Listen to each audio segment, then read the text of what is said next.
Jésus a rencontré un homme, le fou de Gadara. William Branham dit que ce fou-là, il était un homme furieux et il avait perdu toute sa raison d'être. Et il n'avait plus d'espoir. Il avait quitté toute sa famille. Il était un fou furieux. Et il restait dans le désert, dans le sépulcre.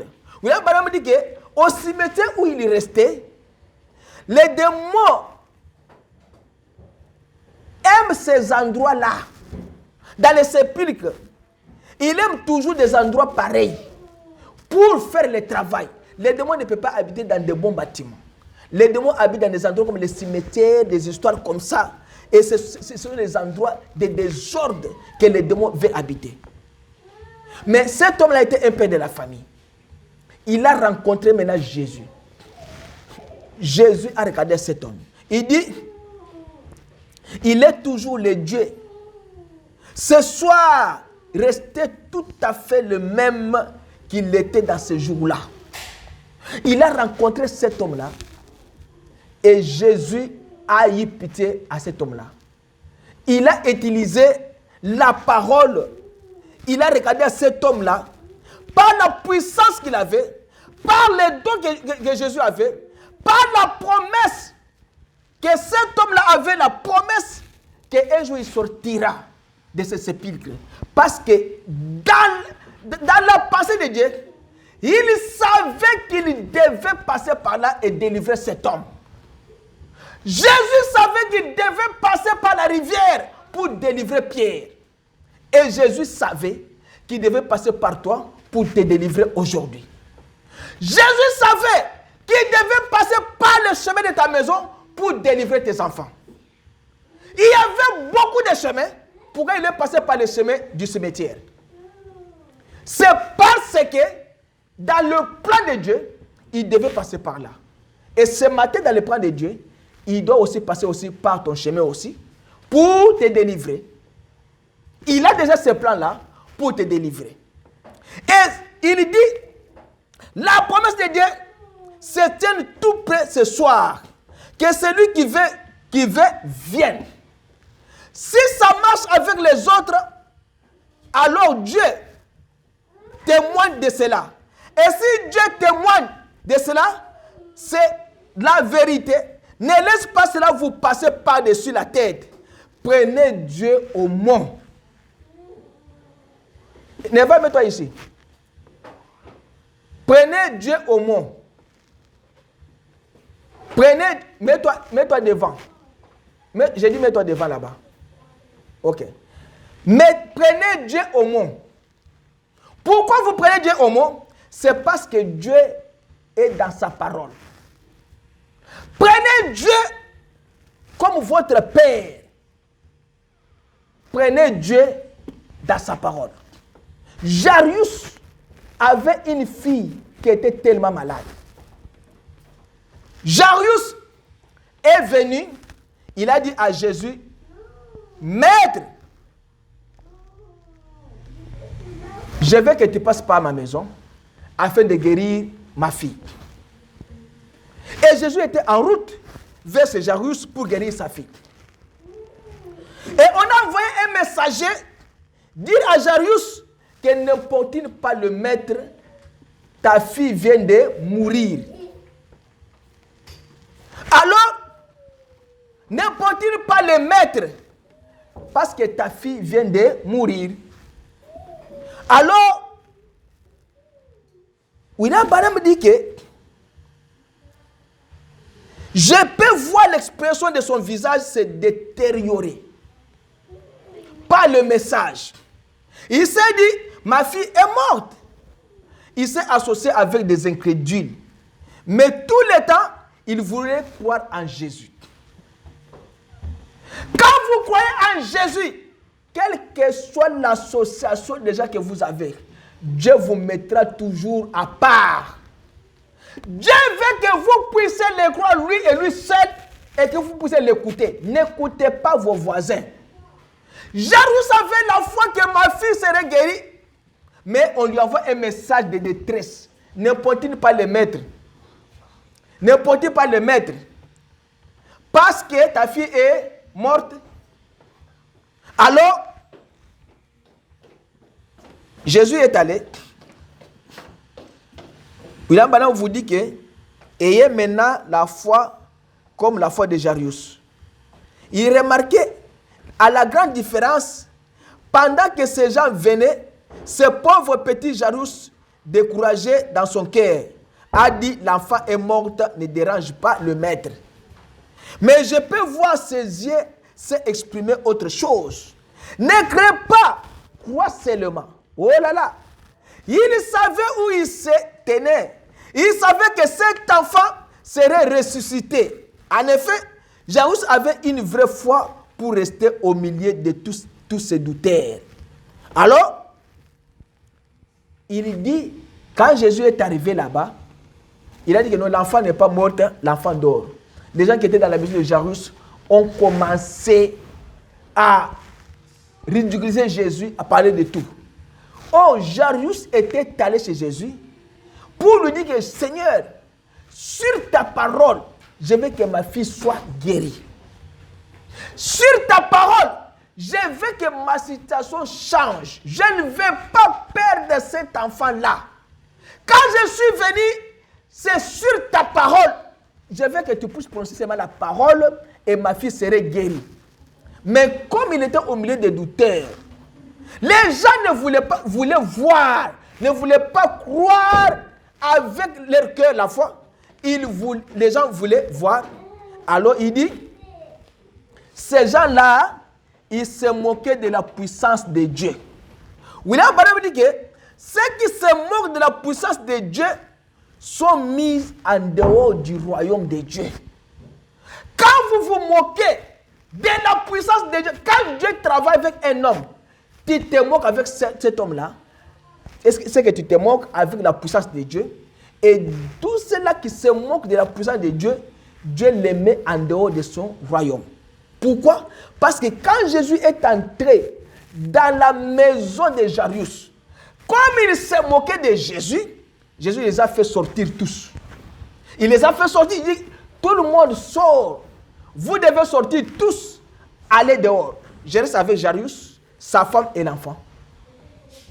William Branham dit que c'est là qui se moquent de la puissance éternelle de Dieu, lequel est omnipotent, ils sont mis hors du royaume. Ne vous moquez pas quand quelqu'un prie et la chose arrive. Dieu va vous mettre en dehors de son royaume à cause de cela. Parce que Dieu a interdit aux gens, tu peux te moquer de Jésus et de Dieu, mais pas de sa puissance, pas de son esprit. Parce que Dieu, quand il fait quelque chose dans sa puissance, il veut montrer au monde que je suis le Dieu tout-puissant. Quand tu te moques du Saint-Esprit, Dieu ne te pardonnera pas. Et il te mettra hors son royaume. Et tu ne verras plus jamais le ciel. C'est pourquoi il faut faire attention avec les serviteurs de Dieu. Quand ils prient pour les malades, quand Dieu travaille avec eux, tu te moques. Tu te moques pas d'eux, tu te moques de la puissance que Dieu a placée en eux. Alors Dieu ne vous pardonnera pas. William Branham dit que quand il mourit à la croix, c'est l'air Jésus là, il dormait là-bas dans la barque là-bas. Oh, il dormait en tant qu'un homme. Mais quand il s'est levé et qu'il a posé son pied sur la barque, sur la cargue de la barque, et qu'il a levé ses yeux vers le ciel et a dit silence les eaux. Ensuite la terre, il a dit taisez-vous. S'il a mené les vents et les vagues à lui obéir, il était un homme. Quand il dormait, mais il était Dieu. Quand il a calmé les vents et les vagues, il dit, vous pouvez vous moquer de lui en tant qu'être humain. Tu peux te moquer de Dieu, de Jésus, parce que c'est un homme dans la chair humaine. Mais quand il a parlé au vent, il a dit aux eaux d'être calme. Et le vent a obéi. Et l'eau a obéi. Il n'était pas un homme et il était Dieu. C'est pourquoi il vous dit de tirer beaucoup d'attention dans les œuvres de Dieu. Ne vous moquez pas quand Dieu fait les œuvres avec ses serviteurs. Quand il moulait à la croix, il a crié, mon Dieu, pourquoi m'as-tu abandonné? Il était un homme dans sa mort, mais il était Dieu dans sa résurrection. Parce qu'il a dit que je donnerai ma vie et je dois la reprendre encore. Celui qui parle là, ce n'est pas le corps de Jésus, mais c'est Dieu qui était dans le corps de Jésus. Se moquer de cela, il te mettra hors du royaume. Il pouvait pleurer en tant qu'un homme, parce que dans la chair humaine, il y a des chagrins. Il s'est placé devant la tombe de Lazare. Il a pleuré. Il était un homme. Mais quand il a prononcé la parole, Lazare sort. Ce n'était pas un homme et c'était Dieu. Pourquoi? Parce que c'est la puissance de Dieu qui travaillait.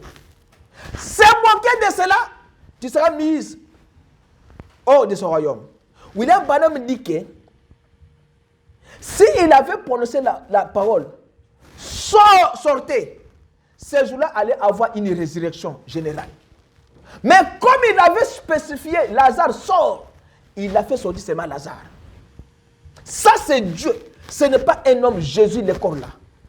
Il a dit, Père, je te loue, parce que tu m'as toujours exaucé. J'ai fait ceci à cause de la foule. Parce qu'ils étaient venus pour se moquer. Il a ressuscité les autres. Il a fait ceci. Et il est plus déjà. Il est ceci. Lui qui disait qu'il était son ami. On va voir s'il va résister. Ils étaient venus toute la ville. Pas pour voir comment Lazare serait ressuscité, mais pour se moquer de lui. C'est pourquoi William Branham vous dit que ne vous moquez pas de l'Esprit du Seigneur. Ne vous moquez pas de la puissance de Dieu, sinon vous serez mis sous le royaume de Dieu. Quand Dieu fait quelque chose, croyez que Dieu est le rémunérateur de ceux qui le cherchent. Si vous le cherchez dans la vérité, il vous répondra. Soyez seulement sincères dans votre vie. Soyez seulement des vrais croyants, des vrais chrétiens qui tiennent sur la parole de Dieu. Et tout ce que vous demanderez, il va vous l'accorder par la prière. Ne soyez pas frustrés. N'ayez pas les soucis. Tu es une fille de Dieu. Tu es un fils de Dieu.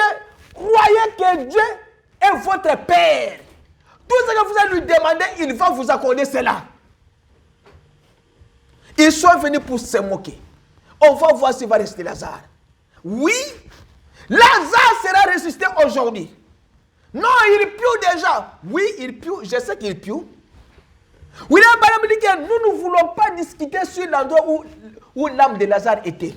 Mais nous voulons seulement vous dire que quand il s'est tenu devant la tombe de Lazare, il était un homme comme vous et moi. Il a pleuré aussi. Et il a prié. Il a dit à Lazare, Lazare, sors! Et l'homme qui était mort après 4 jours, il est sorti de la tombe. Ça, ce n'était pas un homme. C'était Dieu dans cet homme-là. Sur ta parole, la mort n'a pas de pouvoir sur les croyants. Sur ta parole, Paul a dit, la mort n'a pas encore le pouvoir sur moi. Paul a défié la mort. Il a dit, oh mort, où est ton aiguillon? Sur la parole du Seigneur, la mort n'a pas de pouvoir. C'est que vous avez dépiécé la mort. La mission principale de Dieu, c'était venu pour prendre un homme mortel et le transformer en un homme immortel. La mort n'a pas encore de pouvoir sur vous. Si la mort a de pouvoir, il pouvait retenir votre maître dans la tombe. Il y a un seul homme et seule tombe qui est vide aujourd'hui, c'est la tombe du Seigneur Jésus-Christ. C'est même fois Paul a dit à la fin, à la fin de son voyage, il a dit, j'ai combattu le bon combat de la foi. J'ai achevé la course. J'ai gardé la foi. Désormais, une couronne m'attend. Celle que le Seigneur me donnera là en ce jour-là. Observez une autre chose, ce qu'il a dit sur son départ. Quand il a dit qu'il a combattu le bon combat de la foi, ainsi de suite, il a dit, ô tombe, Mort, où est ton aiguillon? Tombe, où est ta victoire? Oh mort, qu'as-tu obtenu? Tu n'as rien obtenu à moi, la mort. Il a dépiécé la mort. C'est sa parole. Un défi. Il a défié la mort. Il a défié et la tombe. Descends, mort. Si tu vois, tu ne peux plus m'effrayer. Très bien. Regardez en bas et voyez 6 pieds debout étendus là.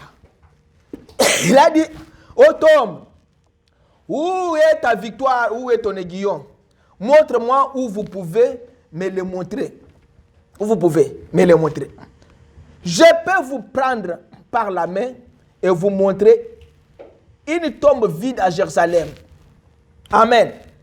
Il est encore le Christ ce soir. Mort, où est ton aiguillon? Tombe, où est ta victoire? Sur ta parole, Ouyaba vous dit que sur ta parole, c'est quoi? Pour terminer. Sur ta parole, Seigneur, je vais m'engager. Sur ta parole, Seigneur, je vais faire ceci. Maintenant, sur ta parole, Ouyaba vous dit, sur ta parole, c'est quoi?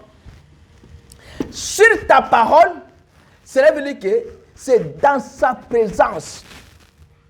Vous comprenez cela? Il dit que sur la parole,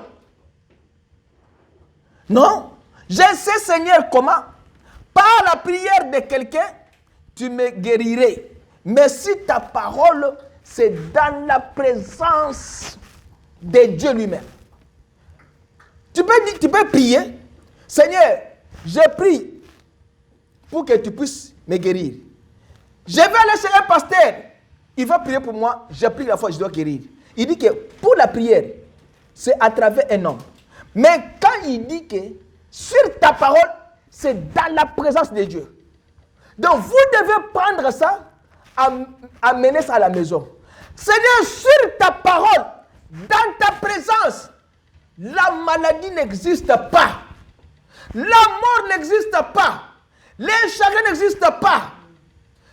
Dans sa présence, tout est guéri. Tout est guérison. Tout est la délivrance. Voici les miracles qui accompagneront ceux qui ont crié. À mon nom, ils chasseront les démons. Ils parleront de nouvelles langues. Ils saisiront des serpents. S'ils boivent des breuvages mortels et s'ils imposent les mains aux malades, les malades seront guéris. À mon nom. Il dit dans sa présence. À mon nom, si vous le faites dans sa présence, vous imposez les mains sur les malades seront guéris. Si ta parole, Seigneur, voici je viens, je ne sais pas comment ça va se passer. Mais je vais seulement dans ta présence. Et n'essayez pas de vous imaginer cela. Prenez-le au mot. Il ne faut pas imaginer, je pars d'abord pour voici. Non, les signes n'existent pas à Dieu. Allez seulement, prenez Dieu au mot. Seigneur, tu as dit que sur ta parole, je serai guéri. Alors je suis dans ta présence et je vais aller là-bas. Pierre a dit à Jésus, je vais marcher sur l'eau. Jésus lui a dit que viens. Et n'essaye pas de s'imaginer.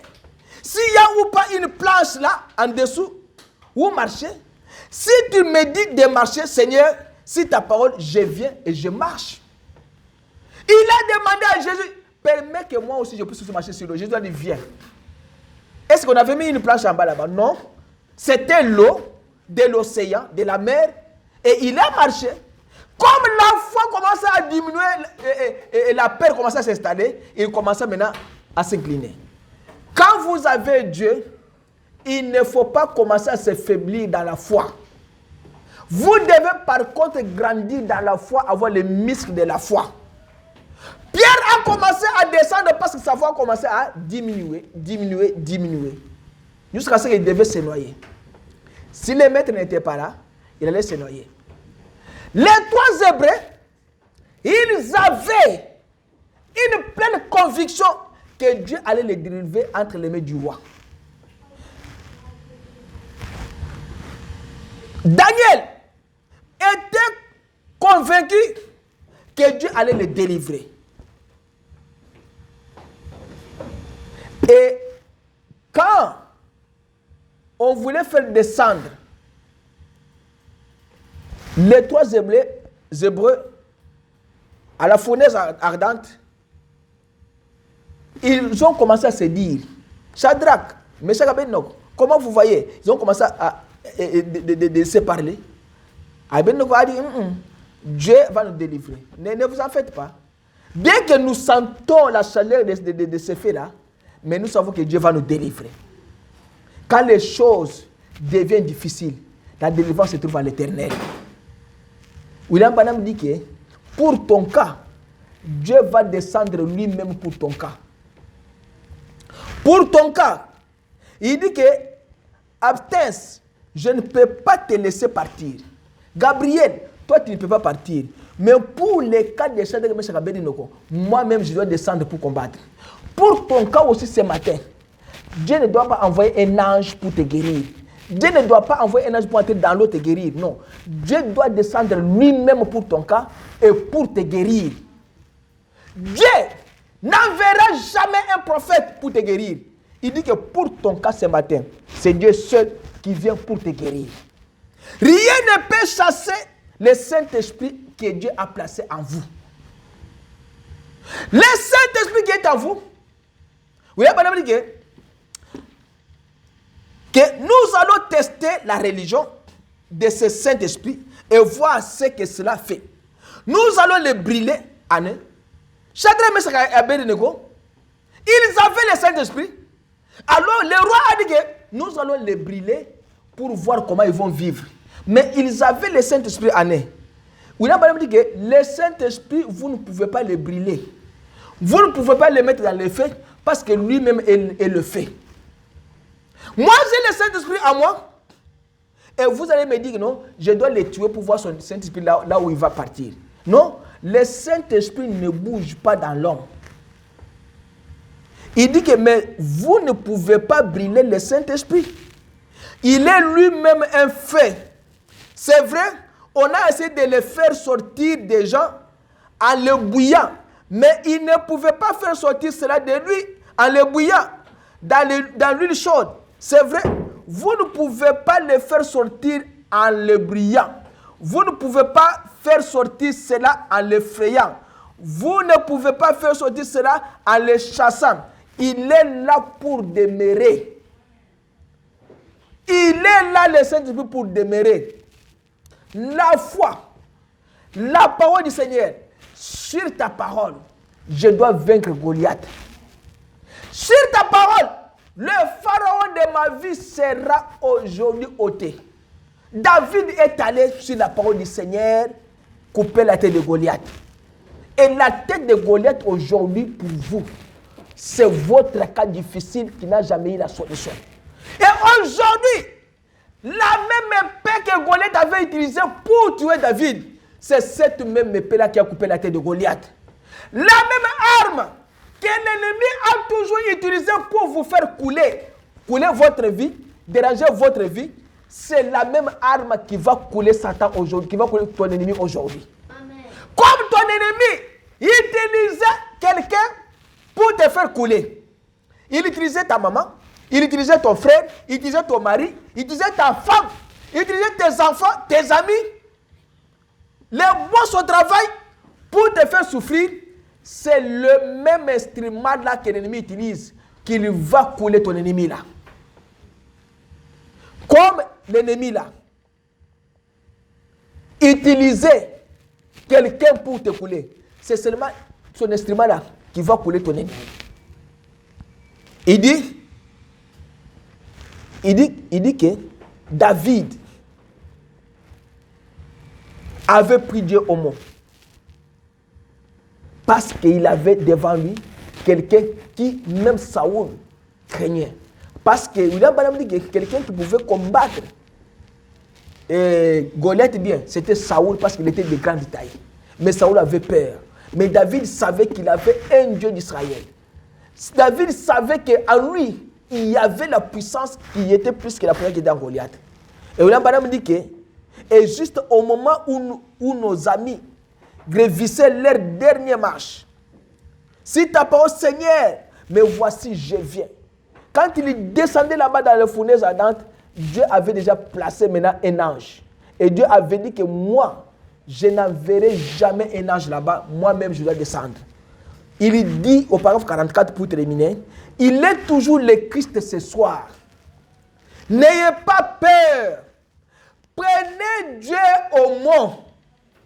Mais, Seigneur, je veux tout simplement prendre. Mais si ta parole, me voici, je viens, Seigneur. Je vais te prendre au mot. Mais voici, Seigneur, je ne sais pas comment faire ces derniers pas. Je sais que le médecin dit que je vais mourir. Ils m'ont déjà placé sur la liste des gens qui vont mourir aujourd'hui. Mais si ta parole, Seigneur, me voici, je viens. Vous ne savez pas comment. Si ta parole, je ne marche pas et je ne cherche pas à comprendre comment ça peut se faire, Seigneur. Si ta parole me voici, je viens. Je n'apporte rien dans mes mains. Je m'accroche tout simplement à ta croix. Je te prends au mot. Je m'accroche tout simplement à la croix. Et je te prends au mot dans ta présence. Me voici maintenant. Quel est votre problème ce matin dans sa présence que Dieu ne peut pas résoudre? Vous pleurez pourquoi? Qu'est-ce qui vous colle? Qu'est-ce qui vous dérange? Qu'est-ce qui ne va pas chez vous? Quel est ton problème dans sa présence qui ne peut pas avoir de solution? La solution de ton problème, Dieu t'a dit ce matin, je ne sais pas comment cela va se faire. Mais sur ta parole, je viens. Je n'ai pas ni or ni offrande dans ma main. Je n'ai pas ni brebis à offrir. Mais je m'accroche simplement à ta croix. Et me voici. Je te prends au mot. Seigneur, fais-moi grâce. Donne-moi ce que je demande dans ma prière. Il vous accordera. Il a dit que tout ce que vous demanderez en priant, croyez que vous l'avez reçu et vous le verrez s'accomplir. Si vous dites à cette montagne, déplace-toi, jette-toi dans la mer, la montagne va obéir. Parce que dans sa présence, tout doit obéir. Dans sa présence, votre guérison est acquise. Dans sa présence, votre délivrance est acquise. Il a dit, venez à moi. Vous qui êtes fatigués et chargés, je vais vous donner les repos. Qu'est-ce que vous avez besoin ce matin? Ce que vous avez besoin, il t'a dit que dans sa présence, tout est clair et tout est bénédiction. Il va te l'accorder. Dites seulement, je n'apporte rien dans ma main, mais je marche et je m'accroche toujours à ta croix et je vais dans ta présence afin que tu puisses me guérir et me délivrer. J'ai tant demeuré dans cette situation. Ça ne change pas des années et des années. Ma vie est devenue comme le display d'un téléphone. Si ça peut souffrir, ça peut souffrir. Si ça refuse, bloqué. Ma vie est devenue comme un tapis dans un marché. Même n'importe qui peut marcher sur ma vie. Ma vie est devenue comme un téléphone qui n'a pas de réseau. Si le téléphone veut répondre, il faut que je monte à la montagne. Si je descends, c'est conditionnel. Ma vie est devenue comme le miroir. Tout le monde peut regarder et tout le monde peut m'insulter. Je suis venu maintenant que tu puisses essuyer mes larmes. Les gens ont tellement parlé de moi. Les gens m'ont tellement détruit. Les gens parlent partout de moi. Mais moi, je ne regarde pas ces gens-là. Je regarde à toi et je viens dans ta présence. Je regarde à celui qui m'a créé. Les gens m'humilient. J'accepte l'humiliation. Les gens parlent, chuchotent de gauche à droite pour ma vie. Mais je ne regarde pas ça. Je regarde à la croix dans ta présence. Je te prends au mot. Tu es le Dieu qui essuie les larmes des femmes veuves, des femmes stériles. À un certain moment, tu avais essuyé les larmes de Sarah. Tu avais essuyé les larmes de la femme Anne. Je suis venu aussi comme Anne. Mais dans sa présence, il a dit que si Esther, tu ne veux pas parler de nous, mais nous avons un Dieu chez nous là-bas, Dieu, il prendra le contrôle de cette situation. Dieu prendra le contrôle de votre situation. Même si on t'a déjà placé sur la liste de la mort, ta vie ne sera pas disparue, ne disparaîtra pas sur la terre sans que Dieu puisse le dire et l'accorder. Vous êtes sauvés et vous êtes sous l'abri du terreau. La Bible dit que celui qui repose sous l'ombre du Tout-Puissant, il est sous l'abri du Dieu qui l'a créé. Alors, dites seulement que Christ ce soir, je n'ai pas peur. Je vais tout simplement prendre ma décision. Sur ta parole, je vais être guéri. Mais voici, Seigneur, je vais te prendre au mot. Les médecins m'ont déjà condamné. Le monde m'a déjà condamné.